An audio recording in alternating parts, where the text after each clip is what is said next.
दोस्तों, आज मैं आपको पारिवारिक कहानियाँ श्रृंखला की कहानी नंबर 62 सुनाने जा रही हूँ, जिसका शीर्षक है अम्मा बाबूजी का प्यार।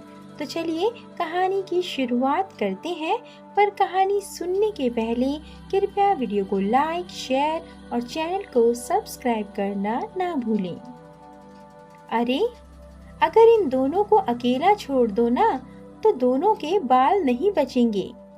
इतना झगड़ते हैं दोनों इस उम्र में भी। तीन तीन बहुएं आ गई हैं, पर बाप रे।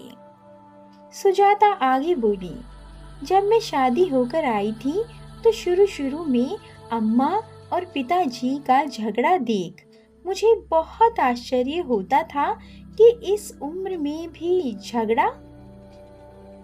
सुजाता की बात सुनकर उसकी देवरानियां जोर जोर से ठहाके मारकर हंसने लगी।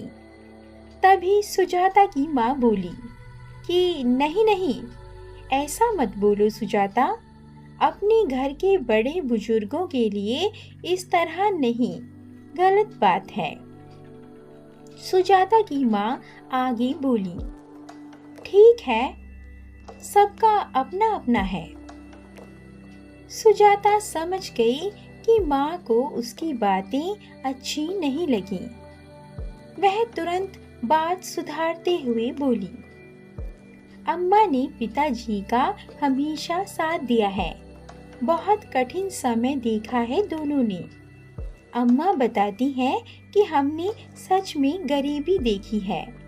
आज कोई विश्वास नहीं करेगा, पर एक समय था जब हम 2 जून की रोटी तक बड़ी मुश्किल से जुटा पाते थे। इतना बड़ा परिवार और पिताजी अकेले कमाने वाले थे। सुजाता आगे बोली, पर एक बात तो है कि अम्मा पिताजी के साथ हर घड़ी खड़ी रही। इतना सुन देवरानियां भी सुजाता का साथ देने लगी, क्योंकि ये तो सब जानते थे कि अम्मा पापा जी ने पहले खूब संघर्ष किया है, खूब दुख सहन किया है उन्होंने। अब उनके अच्छे दिन आए हैं। मायके में सबसे मिलकर चाय नाश्ता कर सुजाता अपनी देवरानियों के साथ अपने ससुराल वापस आ गई। वे सब जैसे ही घर पहुंची तो अम्मा ने कहा कि पहले पिताजी का खाना लगा दो, फिर दूसरा काम करना। तीनों देवरानी जेठानी एक दूसरे को देखने लगी। सुजाता ने हाथ पैर धोकर सबसे पहले पिताजी को खाना दिया। पिताजी ने सुजाता से पूछा, अम्मा ने खाया? सुजाता ने कहा कि जी बस, उनकी थाली भी लग गई है। अम्मा पिताजी से न सिर्फ परिवार के लोगों को बल्कि अड़ोस पड़ोस के लोगों को भी बहुत लगाव था। दिन भर घर में खूब चहल पहल रहती।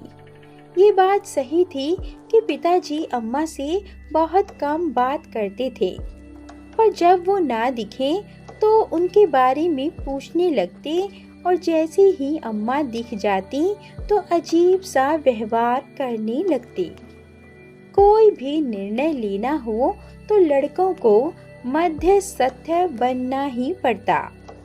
दोनों का अकेले बैठना संभव ही नहीं था। उनके बीच क्या समस्या थी किसी को पता नहीं था, क्योंकि दोनों अपनी तीनों बहुओं बेटों के साथ बहुत अधिक खुश थे। पर दोनों के बीच संवाद नहीं जैसा था। फिर भी सब कुछ बराबर चल रहा था।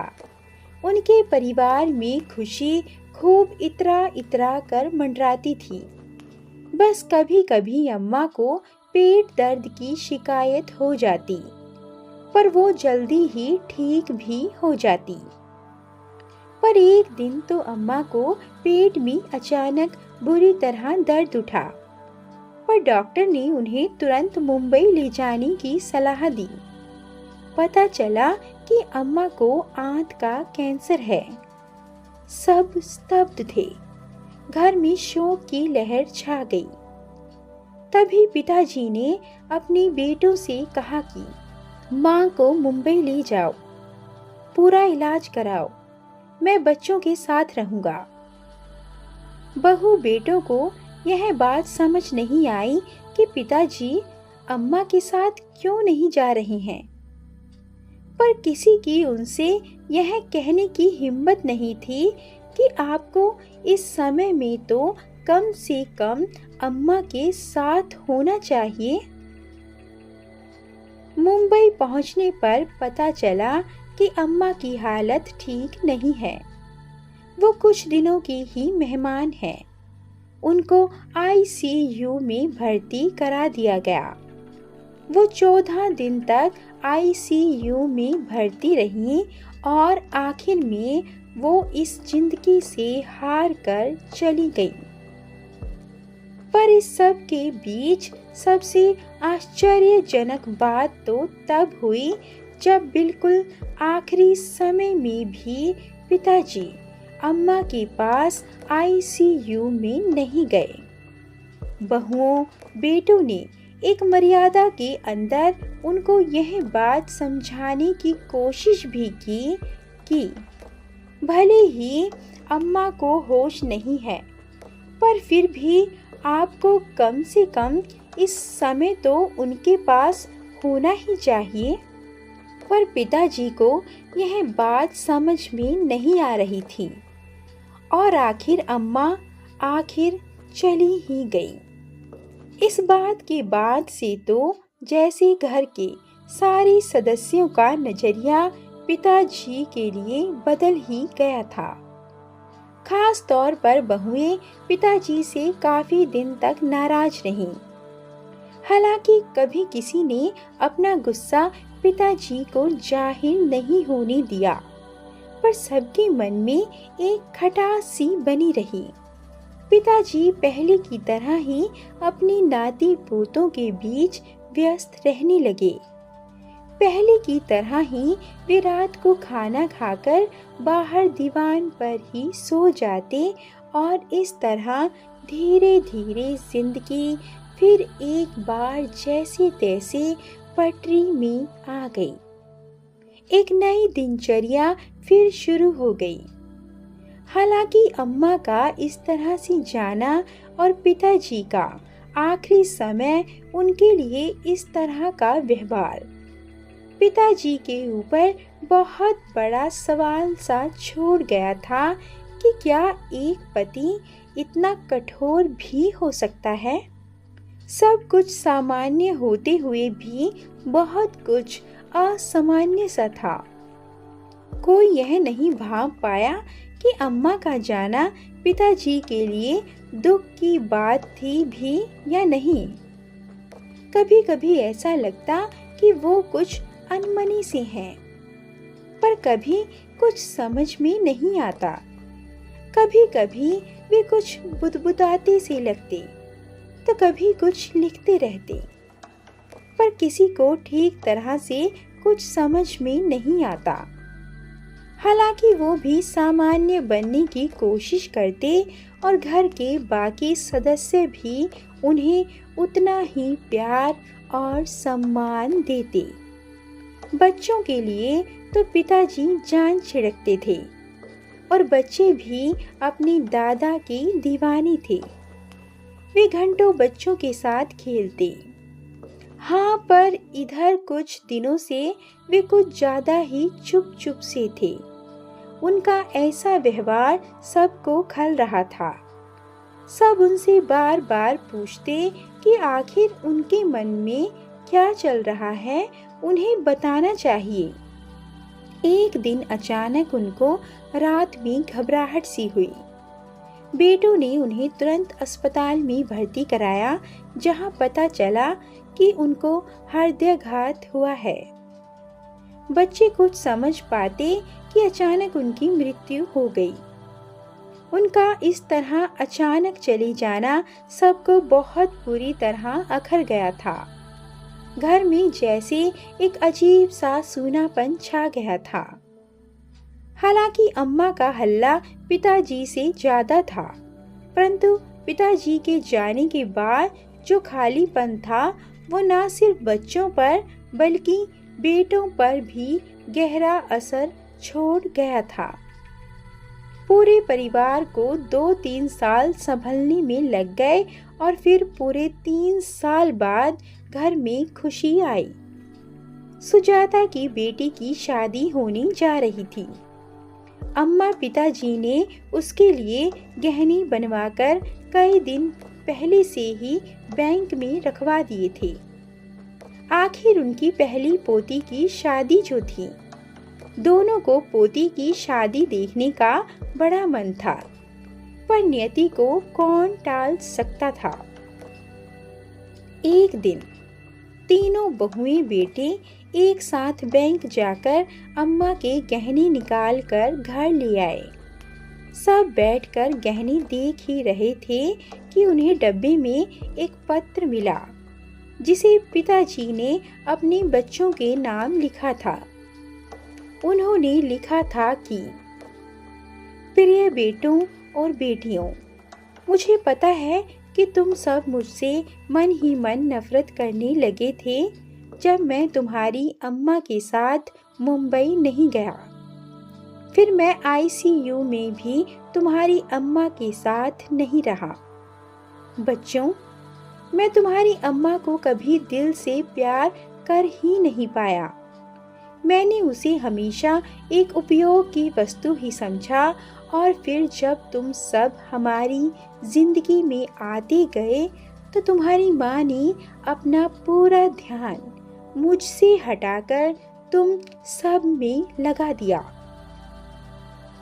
मैं उसकी नफरत समझता था। साथ ही मैंने कई बार महसूस किया था कि वो ऐसा करते समय भी खुश नहीं होती थी, क्योंकि वह मुझसे बहुत प्यार करती थी। उसे ऐसा बर्ताव करने में दुख होता था।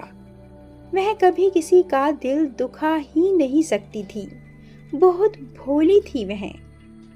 उसकी उपेक्षा करते हुए मुझे भी दिल से दुख होता था।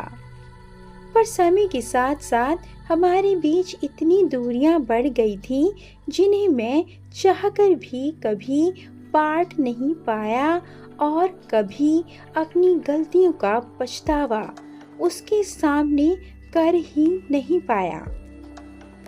सब कुछ होते हुए भी कभी-कभी अपने आप को बहुत गरीब महसूस करता था। दरअसल परिवार की जिम्मेदारी निभाते निभाते जैसे हमारा रिश्ता तो कहीं खो सा गया था।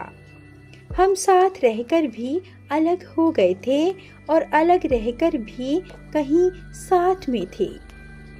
तुम्हारी अम्मा का कैंसर होना मेरे लिए बहुत बड़ी सजा थी। मुझे पता था कि वो नहीं बचेगी। मैं बहुत कुंठित महसूस करता था उसके इस तरह जाने के बाद। मैं उसे जीते जी कभी पति का प्यार नहीं दे पाया। मुझे माफ करना बच्चों, परंतु आईसीयू में उसको इस हालात में विदा करने की मेरी हिम्मत नहीं थी। मुझे माफ कर देना। एक आखिरी बात, तुम्हारी अम्मा और मेरा पूरा आशीर्वाद तुम सब लोगों के साथ है। इस बात से मैं पूरी तरह आश्वस्त हूँ, क्योंकि जब माँ को लेकर मैं मुंबई नहीं गया और आईसीयू में भी जब मैं साथ नहीं था, तो उसके बाद तुम लोगों का गुस्सा देखकर मन ही मन मैं संतुष्ट और खुश था कि कम से कम तुम लोग मेरी तरह अपनी पत्नियों के लिए गैर जिम्मेदार नहीं हो। जिंदगी बहुत छोटी होती है बच्चों, जो दे सको वो सब देना। बच्चों, पत्नी पूरे घर की आधार होती है। वो है तो घर है, इस बात का हर पल ध्यान रखना। तुम सबको बहुत बहुत प्यार। तुम्हारे पिताजी। दोस्तों, कहानी कैसी लगी कमेंट करके ज़रूर बताएं और ऐसी अधिक कहानियों के लिए कृपया वीडियो को लाइक, शेयर और चैनल को सब्सक्राइब करना ना भूलें। धन्यवाद।